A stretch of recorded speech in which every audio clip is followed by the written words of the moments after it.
اتنا بڑا لیڈر ہو، اتنا بڑا اونٹ، دیکھو تو صحیح، اتنا بڑا اونٹ میرے پیچھے آ رہا ہے، اور وہ کبھی دائیں ہو جاتا ہے اونٹ بھی اس طرف ہو جاتا ہے، کبھی بائیں ہو جاتا ہے اونٹ، اس کو مزہ آ رہا تھا، وہ اس میں خوش ہو رہا تھا۔ تو اس مرحلے میں اونٹ بلا تردد اس کی پیروی کیے جا رہا ہے۔ تو وہ سمجھنے لگا میں تو جتنے بھی اور مخلوق موجود ہیں میں تو ان سے بہت آگے نکل گیا۔ تو اس کھینچا تانی اور کھیل کود میں اچانک سامنے دریا، تو کنواں وہاں ٹٹک کے کھڑا ہو گیا۔ اب وہ پیچھے کیسے جائے، پیچھے اونٹ کھڑا ہے اور اتنا بڑا جسے والا جانور طاقتور کیسے جائے؟ تو وہ پانی کو دیکھے پھر اونٹ کو دیکھے، پانی کو دیکھے پھر اونٹ کو دیکھے، وہ پریشان ہو گئے۔ تو اونٹ کو اس پر مذاق سوجی، اس نے کہا میرے رہبر، میرے قائد، میرے مرشد، میرے رہنما، کیا ہو گیا؟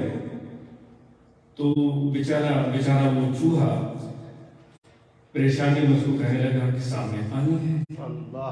اس نے کہا تم نے میری رہنمائی کا ذمہ اٹھایا ہے، اتنی دور سے کھینچ کر یہاں تک لے آیا ہے، تو اب اس پانی سے بھی تو گزارو نا مجھے۔ چوہا کہنے لگا کہ یہ کیسے ہو سکتا ہے؟ تم میرے لیڈر ہو، میرے قائد ہو، میرے رہبر ہو، تو تمہیں تو مجھے دریا سے اس پار پہنچانا چاہیے، میں تو تابعداری کے لیے تیار ہوں، مجھے کوئی انکار نہیں ہے۔ تو چوہا ٹس سے مس نہیں ہوا، تو کوئی نے کہا چلو کوئی بات نہیں، میں ذرا پانی کو دیکھتا ہوں۔ یہ بات لمبی ہو گئی، معذرت ہے، وہ سوچ کی سطح کی بات ہو رہی ہے کہ محبت کی بات پھر سوچ کی سطح کی بات۔ ہم محبت کو کس نظریے سے دیکھتے ہیں؟ کیا ہم محبت کو اس نظریے سے دیکھتے ہیں کہ ایک ہوس ہے، ایک خواہش ہے، ایک جسمانی ضرورت ہے، یا کوئی پیسے دولت کی مطلب پرستی ہے؟ کچھ بھی ہو سکتا ہے، لیکن بنیادی طور پر محبت ایک انتہائی پاکیزہ ہے۔ کیوں بات شروع اس سے ہوئی تھی کہ محبت کس کے دل میں پیدا ہوتی ہے، پھر رومی کی بات آ گئی۔ تو اونٹ نے کہا کہ چلو میرے رہبر، میرے لیڈر، کوئی بات نہیں، میں ذرا چیک کر لیتا ہوں، آپ چونکہ ایک معتبر ہیں، میرے لیے محترم ہے، تو میں چیک کرتا ہوں۔ تو اونٹ اندر پانی میں چل پڑا، تھوڑا اس نے پاؤں اندر رکھا۔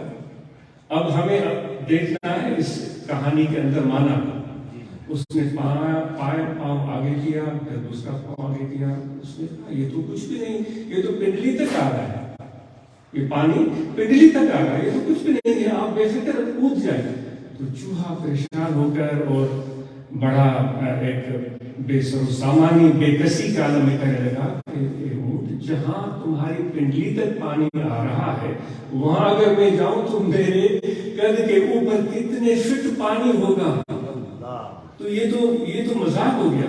تو اونٹ نے کہا کہ پھر میری رہنمائی کا تمہیں بھوت کیوں سوار ہوا تھا، میرے رہنمائی کا تمہیں بھوت کیوں سوار ہوا تھا؟ تو وہ کہنے لگا چلو آ جاؤ میرے پیٹھ پر تم بیٹھو، میں تمہیں لے جاتا ہوں۔ اب تم اکیلے کیا، بلکہ اپنے 20 اور چوہوں کو لے آؤ، وہ میرے اوپر بیٹھے، پورا ٹبر بیٹھ جائے، میں تم سب کو دریا کے اس پار پہنچا سکتا ہوں۔ تو محبت کی جو رومی نے ایک یہ بھی فرمایا ہے کہ میں جب خدا کی محبت میں نکل پڑا، تو جب میرے خدا کی قربت ملی، عرفان ملا، پہچان ملی اللہ تبارک و تعالیٰ کی، کیونکہ ہم میں سے پہچان کس کو ہے خدا کی؟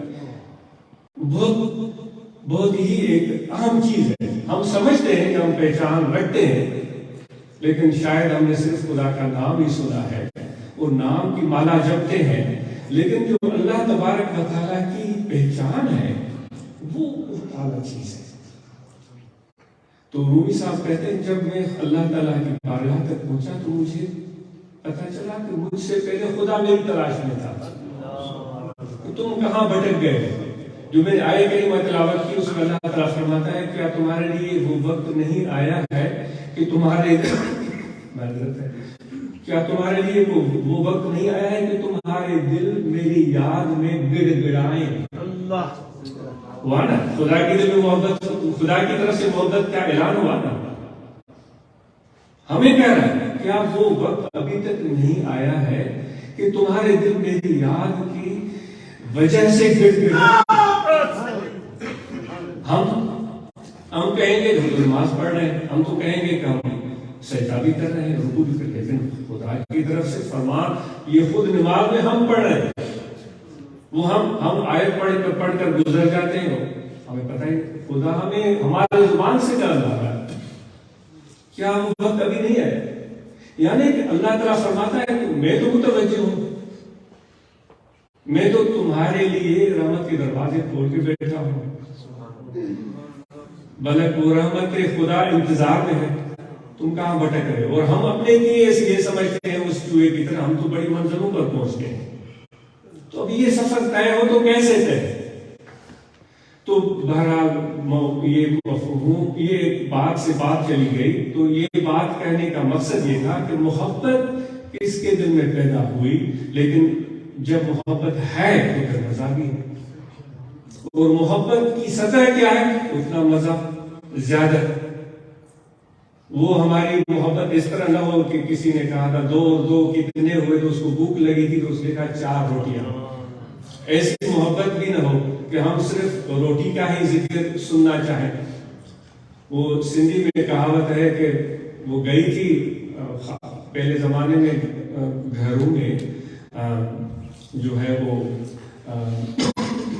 معذرت ہے مجھے تھوڑی کھانسی ہے, گھروں میں دودھ کو رکھ کر اس میں اس کو سندھی کے الفاظ تو میرے پاس ہے, اردو میں مجھے کچھ ہو رہی ہے, اس سے مکھن بنانے کی کوشش کرتے, مکھن بناتی تھی. تو پھر صبح کا جب ٹائم ہوتا تھا تو عورتیں گھروں میں جاتی تھی اور پیسے دے کر 1 آنا 2 آنا دے کر مکھن لے کر گھر آتی تھی. تو وہ پھر جب مکھن لیتی تھی نا, تو مکھن لینے کے بعد اس گھر کی خاتون, آپ بھی پنجاب سے تعلق رکھتے ہیں جیسے ہم سندھ سے آئے ہیں, تو یہ سارے علاقے یہ زراعت پیشہ لوگوں کے علاقے ہیں, تو آپ کو اس سے اچھی طرح واقف ہے. تو اس کو کہتی تھی مکھن تو دے دیا, تھوڑا اس میں لسی بھی ڈال دو. تو وہ اس کی کہاوت تھی کہ آئی تھی وہ مکھن لینے, لیکن اس کو جو شوق تھا نا وہ لسی کا تھا. ہم آئے ہیں مکھن لینے, ایسا نہ ہو کہ ہم صرف روٹی کے ہی فکر میں رہ جائیں, کیونکہ اصل جو چیز ہے وہ ہمارے نظروں سے مخفی نہیں ہونی چاہیے, اور اس کو حاصل کرنے کا جذبہ اور شوق اور فکر ہمارے دل میں ہونا چاہیے. تو جب اللہ تعالیٰ فرماتا ہے میرے ذکر کے لیے تمہارے دل گڑ گڑاتے کیوں نہیں ہے, ہم کہتے ہیں کہ ہماری زبان تو چل رہی ہے. اللہ تعالیٰ فرماتا ہے میں تمہاری زبان کو تو نہیں دیکھتا. اللہ تعالیٰ فرماتا ہے انما الاعمال بالنیات, حدیث ہے حضور علیہ السلام کی. اور پھر خدا کہ تمہارے میں شکل کو نہیں دیکھ رہا ہوں, میں تمہارے دل کو دیکھ رہا ہوں. پھر میں نے جو عرض کی تھی کہ اللہ تعالیٰ کے ہاتھ میں ہے جس کی دل میں وہ محبت پیدا ہو, کیونکہ اللہ تعالیٰ خود فرماتا ہے مومن کا دل میرے 2 انگلیوں کے درمیان ہوتا ہے, میں جس طرف اس کو موڑتا ہوں اس طرف مڑتا ہے. تو آج یہاں ہمارا آنا یہ اللہ تعالیٰ کی مشیت ہے, اس کی رضا ہے, اس کی مہربانی ہے. تو اس کو ہم اللہ کے ذکر اور اس کی یاد سے دوبارہ کر سکتے ہیں. تو اس کے لیے ذکر اتنی اعلیٰ و عرفہ چیز ہے کہ اللہ تعالیٰ فرماتا ہے جیسے تم مجھے یاد کرتے ہو میں تمہیں یاد فرماتا ہوں. وہ پہلے ہی متوجہ تو ہے, لیکن جب ہم اس کو یاد کرتے ہیں تو اللہ تعالیٰ ہمیں یاد فرماتا ہے. تو ہماری یاد وہ بھی بہترین اور اعلیٰ چیز ہے, لیکن جب وہ ہمیں یاد فرماتا ہے یہ تو سب باتوں سے بہت بڑی بات ہے, سب باتوں سے بڑھ کر بات ہے. جب بادشاہ کسی رعیتی کو یاد کرے تو اس کے لیے کتنے بڑے اعزاز کی بات ہوتی ہے. رعیتی ہو, یہاں آپ اس کنگڈم میں رہتے ہیں, تو گزشتہ دنوں جب فوتگی ہو گئی تھی کوئین کی, تو کتنے لوگ قطاروں میں کھڑے تھے گھنٹوں کے گھنٹوں. یہ ان کی محبت تھی اپنے اس ملکہ سے. حالانکہ ان کے نام کا پتہ اس ملکہ کو ہوگا بھی نہیں کہ یہ اس زندگی میں کہ یہ اس نام کا, اس علاقے کا, اس شکل کا, اس رنگت کا آدمی مجھ سے اتنی محبت کرتا ہے. لیکن گھنٹوں کے گھنٹوں بہت بڑے نامور لوگ بھی کھڑے تھے، لیکن جب اس ماحول میں وہ کنگ ہو یا کوئن ہو اپنے کسی شہر میں، ملک میں بسنے والے کو اسپیشلی دعوت دے کر بلائے اپنے پاس، تو وہ کیا محسوس کرے گا؟ جب کتنی اس کو اس میں اپنی عزت محسوس ہوگی اور کتنے شان اور فخر سے بات کرے گا، بلکہ وہ تصویر بنا کر شاید اپنے گھر میں سجا لے کہ دیکھو میں اس کنگ سے یا اس کوئن سے میں ملا تھا۔ پھر آئندہ آنے والی 7 پشتیں بھی شاید اس کا ذکر کریں کہ بھائی ہمارے دادا کو پردادا کو کنگ نے یا کوئن نے بلایا تھا۔ تو اس چیز کو ہم دنیا کی نظر سے دیکھ کر محسوس کرتے ہیں، لیکن دوسری طرف یہ دیکھیں کہ اللہ تعالیٰ فرماتا ہے کہ کوئی شرط اور شرائط نہیں ہے کہ تمہارا نام کیا ہے، تمہاری ذات کیا ہے، تمہاری شکل کیسی ہے، تمہاری رنگت کیسی ہے، تمہاری دولت کتنی ہے۔ اللہ تعالیٰ فرماتا ہے بس مجھے یاد کرو، مجھے یاد کرو، میں تمہیں یاد کروں گا۔ تو کنگ اور کوئن کی یادگیری، اس کا بلاوا بہت بڑا نظر آتا ہے، اس پر ہم فخر کرتے ہیں، لیکن اس چیز پر ہم نے کبھی دل میں بھی سوچا ہو کہ سبحان اللہ، اللہ ہمیں یاد کر رہا ہے؟ تو اس عظمت کو پہچاننے کے لیے خدا کی معرفت چاہیے دوستو، ورنہ تو کہتے ہیں کہ وہ گدھا کیا جانے گلقند کیا ہوتا ہے۔ اس طرح کبھی بھی نہیں ہونا چاہیے۔ یہ تمثیل یہاں درست نہیں تھی، لیکن اس لیے میں نے عرض کیا کہ تاکہ بات واضح ہو سکے، ہمارے ذہن میں وہ مفہوم پوری طرح آ سکے، تو اس لیے آپ اور ہم اس محفل میں بیٹھ کر اپنے دل میں ضرور بار بار اللہ تعالیٰ کو یاد کریں۔ اگر بار بار نہیں ہو رہا ہے تو 5 بار یاد کریں، 2 بار یاد کریں، چلو 1 بار یاد کریں، کیونکہ وہ تو فرماتا ہے کہ میرے پاس آ جاؤ۔ میں نے آیت کریمہ تلاوت کی، وہ تو فرماتا ہے میرے پاس آ جاؤ، اور یہ بھی پتا ہے کہ ہم مر کر پھر اسی کی بارگاہ میں جائیں گے۔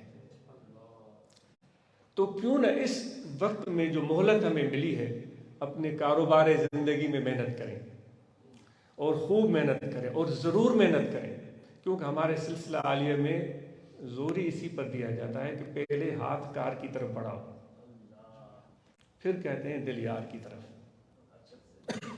یہ کمبینیشن اسی طرح ہوگا، کام بھی ہو، اس کے ساتھ دل جو ہے وہ اللہ کی طرف متوجہ بھی ہو۔ تو یہ پوری طرح سے ہم صحیح رکھنے کی کوشش کریں۔ تقریر اور وعظ سے اثر نہیں ہوتا دوستو، مجھے افسوس ہے کہ میں خود اس وقت شاید وعظ ہی کر رہا ہوں، اس سے فرق نہیں پڑتا، ورنہ تو آج ہم سب پتہ نہیں کتنے برگزیدہ بن چکے ہوتے، جتنے وعظ اور تقریریں ہم سن رکھی ہیں۔ یہ روحانی سلسلہ ہے، یہ ایک روحانی عمل ہے، اس کی بنیاد محبت پر ہے۔ ہمارے سلسلہ عالیہ کے پیشوا فرماتے ہیں کہ اس میں ہم نے محنت کی جگہ محبت کو جگہ دی ہے، محنت کی جگہ محبت کو جگہ دی ہے۔ جتنی محبت لگاؤ گے اتنا فائدہ ہوگا۔ اب محبت میں کچھ خرچ تو ہوتا نہیں دوستو، لیکن محبت جب پیدا ہو جائے پھر تو خرچ کرنے سے بھی انسان کبھی بھی ڈرتا نہیں۔ حضرت سیدنا صدیق اکبر رضی اللہ تعالیٰ عنہ، جس سے اس سلسلہ عالیہ کی ابتدا ہوئی ہے، ان کی جب محبت تھی حضور علیہ السلام کی ذات کے ساتھ، عمر فاروق رضی اللہ تعالیٰ عنہ ہمیشہ یہ تمنا فرماتے تھے کہ میں حضرت ابو بکر رضی اللہ تعالیٰ عنہ سے بازی لے جاؤں، کیونکہ وہ ہر وقت وہ کچھ اس طرح کا کام کرتے تھے کہ حضور علیہ السلام ان کے اس عمل سے خوش ہو جاتے تھے۔ تو آپ صلی اللہ علیہ وآلہ وسلم نے کسی موقع پر کچھ سامان لانے کا امر فرمایا کہ بھائی جتنی جس کی توفیق ہو، کیوں اس وقت کا عالم تو ہم آپ کو پتہ ہے کہ کس عالم میں صحابہ مدینہ منورہ تشریف لائے تھے۔ تو سب لوگ چلے گئے۔ حضرت عمر فاروق رضی اللہ تعالیٰ نے فرماتے ہیں میرے پاس اس وقت سامان اسباب تھا یا کچھ چیزیں گھر میں تھی، تو میں نے کہا آج تو میں حضرت ابو بکر سے بازی لے جاؤں گا۔ میں نے جتنی چیزیں اکٹھے، وہ آپ نے یہ بارہا یہ واقعہ سنا ہے، لیکن یہ ایک سوچنے والی بات ہے. میں نے گھر میں جتنی چیزیں تھیں ان کو جمع کیا، آدھا گھر میں رکھا اور آدھا گھر سے اٹھا کر میں بارگاہ رسالت میں آپ صلی اللہ علیہ وسلم کی لے کر آیا. وہ چیزیں رکھ دی، وہ میں بیٹھ گیا. اتنے میں ابو بکر صدیق وہ بھی تشریف لے آئے، انہوں نے بھی چیزیں پیش کی. تو دیکھو حضور علیہ الصلوۃ والسلام نے ان سے سوال پوچھ ہی لیا کہ یہ کتنی محبت اور کتنا تعلق تھا اپنے اس پیارے صحابی سے. اس طرح بے تکلفی سے پوچھنا کہ کیا گھر میں چھوڑ کر آئے ہو اور کیا لے کر آئے ہو، یہ ایک محبت ہے، ایک تعلق ہے. تو آپ نے پوچھ ہی لیا کہ کیا چیز لے آئے ہو اور کتنا چھوڑ کر آئے ہو. تو حضرت ابو بکر نے کہا کہ یا رسول اللہ، جو بھی سامان اسباب گھر میں تھا وہ سب میں نے لے لیا، بلکہ یہاں تک بھی سنا ہے کہ جھاڑو گھر میں پھیرا ہے اور وہ جھاڑو بھی لے کر آیا ہوں، کوئی چیز اسباب کے صورت میں گھر میں نہیں چھوڑی. تو حضرت عمر فرماتے میں حیران ہو گیا کہ یہ اس قدر محبت میں آگے ہیں کہ گھر میں جو بھی چیزیں تھیں سب لے کر حضور کے فرمان پر پیش کرتی ہے. تو جب محبت پیدا ہوتی ہے تو پھر انسان کی کیفیت بھی حضرت ابو بکر رضی اللہ تعالیٰ عنہ والی ہو جاتی ہے. تو کبھی بھی کوئی شخص اس طرح خرچ کرنے سے غریب مسکین نہیں ہوا ہے، بلکہ اس کو فائدہ ہی ہوا ہے. اگر دولت سے مراد ہمارے لیے یہ ہے کہ ہمیں سکون ملے اور خوشی ملے، تو یہ اللہ تعالیٰ کے بندوں پر خرچ کرنے سے ملتا ہے، جمع کرنے سے نہیں ملتا.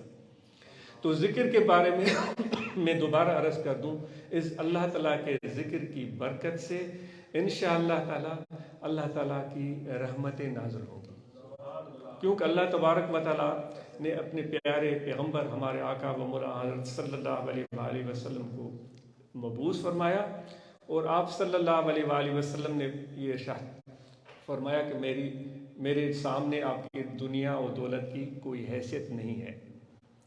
جب کفار مکہ نے عرض کیا تھا کہ آپ کو ہم اپنا سردار بنا لیتے ہیں، آپ کو اپنے پورے خاندان میں جو بھی آپ عورت کہیں اس سے آپ کی شادی کروا لیتے، اور بہت ساری چیزیں فرمائی. تو آپ صلی اللہ علیہ وآلہ وسلم نے فرمایا تھا کہ اگر آپ میرے ایک ہاتھ پر چاند رکھیں، دوسرے ہاتھ پر سورج رکھیں، سیدھے ہاتھ پر سورج رکھیں، الٹے ہاتھ پر چاند رکھیں، تو بھی میرے لیے ان کی اہمیت نہیں ہے. میں جو پیغام اللہ تعالیٰ کی وحدانیت کا، اس کی محبت کا، اس کی طرف بلاوا دے رہا ہوں، یہ میرے لیے سب سے اعلیٰ اور عرفہ چیز ہے. تو دوستو، اس لیے ہم اور آپ اس اللہ تعالیٰ کے ذکر اور یاد کو اپنے دل سے محسوس کریں. اور پھر میں عرض کر رہا تھا، اتنے برگزیدہ پیغمبر کو بھیجا اور انہوں نے فرمایا ان چیزوں کی ہمیں ضرورت نہیں ہے، تو کچھ تو ہمیں دینے کی اگر خواہش ہے تو اللہ تعالیٰ نے پھر یہ ارشاد فرمایا کہ میں اور میرے فرشتے اپنے نبی علیہ الصلوۃ والسلام پر درود و سلام بھیجتے ہیں، آپ بھی ان پر درود و سلام بھیجا کریں. یعنی کہ یہ ہماری ڈیوٹی ہو گئی. حضور علیہ الصلوۃ والسلام کے بارگاہ میں درود و سلام کا تحفہ پیش کرنا، یہ ہماری ڈیوٹی ہو گئی. تو یہ یعنی کہ حضور علیہ الصلوۃ والسلام کے ساتھ ایک تعلق جو اللہ نے ہمارا بنایا ہے، یہی ہے درود و سلام. درود و سلام پڑھتے ہیں تو آپ حضور علیہ الصلوۃ والسلام کی بارگاہ میں آپ کی حاضری ہو جاتی ہے. جو ان کے احسانات ہیں ہم پر، مہربانیاں ہیں، اس کے جواب میں اگر ہم کچھ کر رہے ہیں، یہی درود و سلام ہے. تو اس لیے میرے دوستو، اس درود و سلام کو پڑھتے رہنا چاہیے. اور ساتھ میں حضور علیہ الصلوۃ والسلام نے جو اپنی زندگی میں کیا، اپنے پڑوسیوں کا خیال رکھا، مہمانوں کی خدمت کی، یتیموں کی سرپرستی کی، بھوکھوں کو کھانا کھلایا، جن کے پاس پہننے کے لیے کچھ نہیں تھا ان کو لباس دیا، جن کے پاس رہنے کے لیے گھر نہیں تھا ان کے لیے چھت مہیا کی. ہم جب تنگ آتے ہیں، یہ آخری بات عرض کر کے گفتگو ختم کی جاتی ہے، ہم جب تنگ آ جاتے ہیں پھر ہم کہتے ہیں کہ بھئی میرا دل چاہ رہا ہے میں جنگل چلا جاؤں. مایوسی ہوتی ہے، کیونکہ ہماری توقعات ہوتی ہیں، امیدیں ہوتی ہیں، اپنے بھائی سے امید، اپنے بیٹوں سے امید، اپنے دوستوں سے امید کہ یہ ہوگا وہ ہوگا، مجھے یہ اس طرح وہ میرے ساتھ رہے گا، اتنی مجھے میری مدد کرے گا، اور یہ ساری چیزیں پھر وہ جب توقعات ٹوٹتی ہیں تو پھر ہم کہتے ہیں کہ شاید، یعنی ایسے میں کہاوت کے طور پر جنگل چلا جاؤ۔ بھائی جنگل جانے کے لیے ہم کیوں کہہ رہے ہوتے ہیں؟ کوئی تو وجہ ہوگی نا۔ میرا دل کہتا ہے میں جنگل چلے، اچھا جنگل میں جائیں گے آپ کو وہاں کیا ملے گا؟ جنگل میں اگر ہم جائیں تو ہمیں وہاں کیا ملے گا؟ ہمیں وہاں درخت ملیں گے۔ درخت کیا کرتے ہیں؟ درخت ایک ایسی صورت میں کھڑا ہے کہ اگر گرم موسم ہے، حدت ہے، تو آپ کھڑے ہو جائیں، آپ کو سایہ فراہم کر دے گا۔ اگر آپ بھوکے ہیں اور کچھ کھانے کو میسر نہیں ہے تو آپ اوپر دیکھیں کہ شاید وہاں آپ کو پھل مل جائے، وہ بغیر کسی معاوضے کے وہ درخت آپ کو پھل دے دے گا۔ ایسا ہے یا نہیں؟ اگر آپ کو وہاں بستر میسر نہیں جس پر آپ آرام کر سکیں، انسان کی یہ بنیادی ضروریات ہوتی ہیں، ایک تو کھانے کے لیے کچھ چیز چاہیے، پھر پہننے کے لیے چھت، رہنے کے لیے چھت چاہیے، یہ چند ایک بنیادی ضروریات۔ پھر ہم نے ان کو اتنا یعنی کہ وسیع کر دیا ہے، وہ ہماری اپنی مزاج ہے کہ اس کا کوئی اختتام ہی نہیں ہے۔ اگر آپ کو بستر وہاں میسر نہیں ہے تو درخت کی طرف دیکھیں گے، وہ اس کے پتے موجود ہیں، پتے بچھائیں، اس کو درخت کے اس پتوں پر سو جائیں، آپ کو بستر کا مزہ آئے گا۔ اسی طرح یہ سارے کام درخت کر رہا ہے، لیکن وہ کچھ بول نہیں رہا ہے کہ میں نے تجھے پتے دیے، میں نے تجھے پھل دیا، میں نے تجھے سایہ دیا، کچھ نہیں بول رہا ہے۔ یا وہ آپ کو یہ کہانی سنانا شروع کر دے، جس طرح ہم کرتے ہیں، کہتے ہیں کہ بھائی فلاں کو میں نے کھانا کھلایا، فلاں چودھری صاحب آئے تھے میں نے اس کو سایہ دیا، فلاں چودھری صاحب آئے تھے میں نے اس کو فروٹ کھلایا، فلاں پیر صاحب وڈیرا آئے تھے میں نے اس کو یہ دیا۔ یہ کہانیاں درخت نہیں سناتا۔ اگر آپ خاموشی سے وہاں بیٹھ جائیں تو آپ کے ذہن میں خود بخود اس کی ہوئی خدمات آ سکتی ہیں کہ درخت نے اتنی خدمات کی ہے، اتنے لوگوں کو فائدہ پہنچایا ہے، اتنے لوگوں کو فیض پہنچایا ہے۔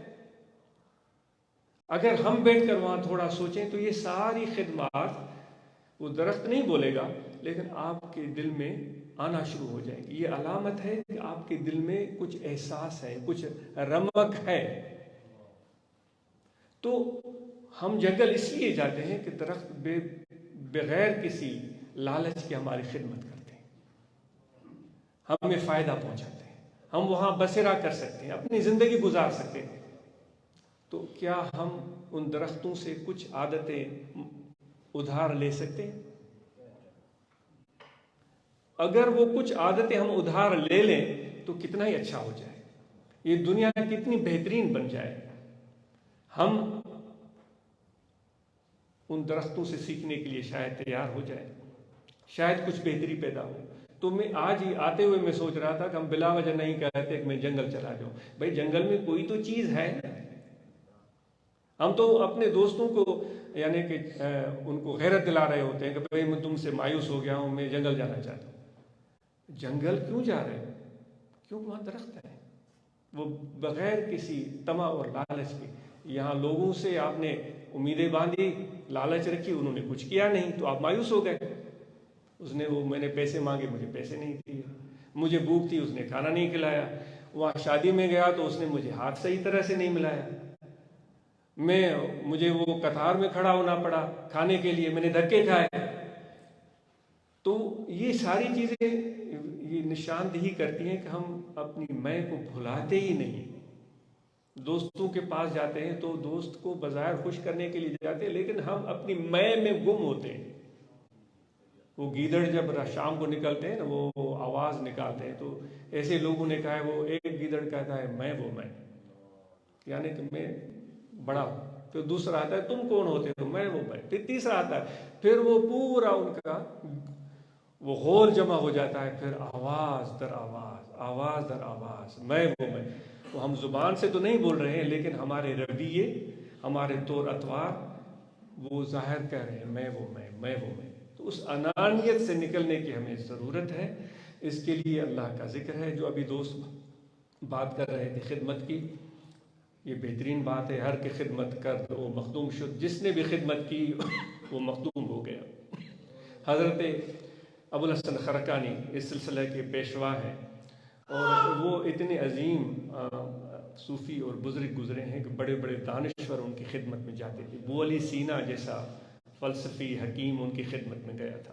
وہ خود کہتا ہے کہ میں جب ہوتا، یہ سعدی نے یہ کہانی لکھی ہے، وہ کہتا ہے جب میں گیا مجھے حیرانی ہوئی کہ وہ ابو علی سینا جو ہے وہ اپنے دیوار کی چنائی کر رہے تھے. میں نے پہچانا ہی نہیں. تو انہوں نے اپنی خانقاہ کے باہر لکھوا دیا تھا کہ بھائی جو بھی اس جگہ پر آئے اس سے نام نہ پوچھو، اس سے ذات نہ پوچھو، اس کو محبت دو، اس کو کھانا کھلاؤ. محبت دو اور اس کو کھانا کھلاؤ. تو دوستو یہ خدمت کا جذبہ انشاءاللہ ہمارے اندر ہونا چاہیے. اسی سے ہی ہمیں مسرت ملتی ہے، اور یہ خدمت ہمیں اپنے مشائخ نے سکھائی ہے، ان کی تعلیم اور تربیت کا حصہ ہے. اور ذکر کرنا اور مراقبہ کا اہتمام کرنا یہ ہمارے لیے ضروری ہے. کیونکہ جب ہمیں بیماری لاحق ہوتی ہے تو کسی ایک ڈاکٹر کے پاس جاتے ہیں. اگر ایک ڈاکٹر کے پاس گئے، دوائی لی، پھر دوسرے کے پاس گئے، پھر تیسرے کے، پھر چوتھے، پھر پانچویں، پھر چھٹے، پھر 50 ڈاکٹروں کے پاس گئے تو ہمیں فائدہ کے بجائے نقصان ہوتا ہے. تو یہ ذکر کی محفل اس لیے منعقد ہوتی ہے تاکہ ہمارا رابطہ مستقل جڑا رہے. وہ جو فرید الدین عطار نے کہا ہے کہ ذکر پکا تازہ ایمان نشکنت، جو ان محبت برگزیدہ خدا کے پیارے دوست ان کی بیٹھ کر جب تم ان کا ذکر کرتے ہو تو تمہارا ایمان تازہ ہوتا ہے. تو یہ محفل کو ایسے نہ سمجھے کہ بھئی وہاں جائیں گے اور کیا ہوگا، کچھ بھی نہیں ہوگا. نہیں، آپ بیٹھیں، صرف یاد کریں اللہ کو، اس کا ذکر کریں اور حضور علیہ السلام کے فیض کا انتظار کریں. چاہے اگر وہ 10 منٹ قائم رہتا ہے پھر تو سبحان اللہ، 2 منٹ بھی قائم رہا تو اس کی برکتیں ہوں گی. تو یہی ہمارے اس محفل کا مقصد ہے. تو ذکر یہاں قلب پر انگل رکھ کر میں عرض کر رہا ہوں، یا انسان کا دل ہے، اس دل میں توجہ رکھیں. کھڑے بیٹھے لیٹے سوئے جاگے، وضو ہو یا نہ ہو، زبان خاموش رہے، سانس آتا جاتا رہے، خیال ہے کہ میرا دل پکار رہا ہے اللہ اللہ اللہ اللہ اللہ. یہ خفی ذکر ہے. تو یہ بڑا آسان ہے، بس توجہ قائم رکھیں اور مشق کریں، یہ آپ کی عادت ہو جائے گی. اور اس کے لیے کوئی شرط نہیں، وضو ہے تب بھی ذکر کریں، وضو نہیں ہے تب بھی ذکر کریں. لباس کا پاک ہونا، جسم کا پاک ہونا کوئی شرط نہیں ہے. یہ ہر حال میں اللہ تعالیٰ کا ذکر ہمیں کرتے رہنا چاہیے. یہ ہمارے روح کی، ہمارے قلب کی غذا ہے. کیونکہ اللہ تبارک و تعالیٰ نے جب ہمارے ارواح کو پیدا فرمایا تھا تو وہ خود فرماتا ہے کہ سب ارواح سے میں نے ایک ہی سوال پوچھا تھا کہ الست بربکم، کیا میں تمہارا پیدا کرنے والا پالنہار نہیں ہوں؟ یہ سب ارواح سے، یعنی کہ آپ و ہماری ارواح بھی وہاں موجود تھی، سب لوگوں کی ارواح. ڈائریکٹ گفتگو ہو رہی ہے. ہم کہتے ہیں نا بھائی ہم تو گناہ گار ہیں. بے شک احساس اور عاجزی کا احساس اچھی چیز ہے، لیکن کتنے خوش قسمت ہیں آپ کی ڈائریکٹ خدا سے بات ہوئی ہے. آپ ہم کلام ہوئے ہیں خدا سے، کیونکہ آپ سب نے جواب دیا تھا قالوا بلا. یہ جواب دیا تھا ہاں تم ہمارے رب ہو. تو یہ کتنی بڑی عظمت کی بات ہے. اس احساس کو دل میں تو پیدا کریں. ہم اوروں کی بات سن کر بھئی ایسے ہیں ویسے ہیں یہ ہیں وہ ہیں، ہم تو کچھ کر ہی نہیں سکتے. ایسی بات نہیں ہے. تم سب عظمت والے ہو، آپ سب عظمت والے ہو. باقی یہ ہے کہ ایک قطار میں رہنے کی ضرورت ہے، جو کہ سلسلہ عالیہ کی بنیادی تعلیمات ہے. میں سے ہے یک راگیر محکوم گیر. ایک کی رہنمائی چاہو اور پکے طریقے سے چاہو، اس رہنمائی میں چلتے رہو. یہ بنیادی چیز ہے. تو انشاءاللہ اس سے ذکر کا فائدہ اور زیادہ ہوگا.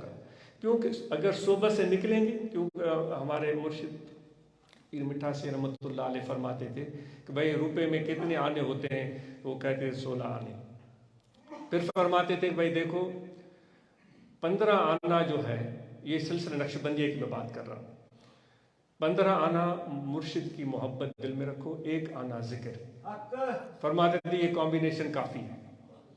پھر فرماتے تھے کہ دیکھو جو 15 آنا آپ کی محبت ہے اور قلبی تعلق ہے، اس میں ایک پیسے کی بھی کمی نہیں ہونی چاہیے.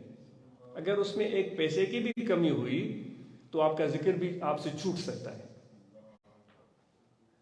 اگر اس محبت کو قائم رکھیں، ذکر میں سستی آ گئی تو اس محبت کی وجہ سے ایک نہ ایک دن آپ ذاکر بن جائیں گے، آپ اللہ تعالیٰ کے عارف بن جائیں گے. تو اس لیے اس محبت کو اپنے دل میں جگائے رکھیں. جس طرح حضرت ابو بکر صدیق رضی اللہ تعالیٰ عنہ کی بات ہو رہی تھی کہ وہ محبت کے میدان میں سب صحابہ سے آگے تھے، اس سلسلہ عالیہ کے پیشوا حضرت ابو بکر ہیں، تو وہی محبت اس طریقہ عالیہ میں بنیاد ہے.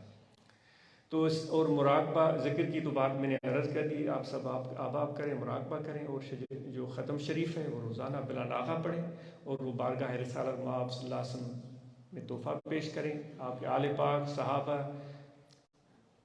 اور سب اولیاء خصوصاً مشائخ نقشبند اپنے مرشد کامل کو اس کا تحفہ پیش کریں، ایصال کریں، اور پھر آنکھیں بند کر کے زبان تالو کے ساتھ چسپان کر کے توجہ دل میں رکھ کر مراقبہ کریں. تو انشاءاللہ یہ بلغ میں آج تو یہ عرض کرتا ہے کہ آپ کو اگر بیٹھنے کا موقع نہیں ملتا ہے تو کھڑے ہوئے وہیں 2 منٹ کھڑے آنکھیں بند کر لیں اور دل کی طرف توجہ کر کے اللہ اللہ بڑے بڑے سانس لیں، اور اللہ اللہ سانس آئے تو بھی اللہ، باہر جائے تو بھی اللہ اللہ اللہ. تو یہ کھڑے بھی مراقبہ ہو جائے گا مصروف ترین زندگی میں. اور ہم سب نماز پنجگانہ ادا کریں، اور نماز کو پورے خشوع اور خضوع کے ساتھ ادا کریں، جس طرح اللہ تعالیٰ نے فرمایا کہ تمہارے دل میرے ذکر کی اثر سے گڑ گڑائیں. تو اس خشوع خضوع اور محبت سے وہ جماعت کے ساتھ ادا کریں. اور رمضان کے مہینے میں ہم روزے رکھیں، زکوٰۃ جس پر واجب ہے وہ زکوٰۃ ادا کریں، حج جن پر فرض ہے وہ حج ادا کریں، اور صحبت کرتے رہیں. اور جو بھی خراب عادتیں ہیں ان سے ہم جان چھڑائیں، ان سے بچنے کی کوشش کریں. اللہ تبارک و تعالیٰ آپ سب کی ہم سب کی حاضری قبول فرمائے. آپ سب کا بہت شکریہ.